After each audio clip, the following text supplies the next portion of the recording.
We're very concerned what may happen tomorrow, sort of during the polling, and particularly when the results are announced, because historically, there's sometimes the polls results have met with extreme violence in Burundi.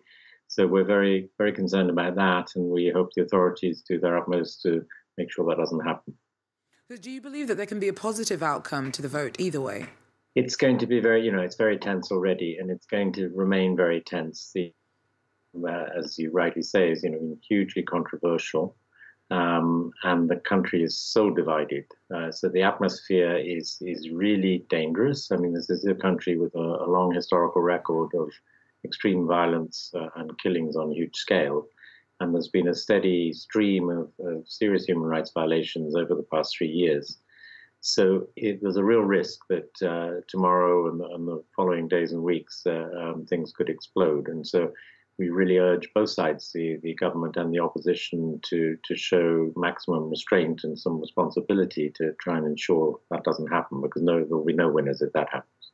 Now, last month, the ruling party member who urged government supporters to target opponents was jailed. Do you not feel that the government's claims that the referendum will be free and fair are genuine? Well, I think we'll have to wait and see. I mean, that was a positive step. I mean, there have been many killings and many people who haven't been brought to justice for those killings and for the hate speech and so on. That said, President Nkurunziza has called on his supporters not to take reprisals against people who don't vote yes tomorrow. So that also is positive. Whether his supporters will abide by that is another matter, especially the supposedly youth group called the Imbonerakure, who have a really bad record of violence. And so again, it's very tense. We're very concerned that it could explode.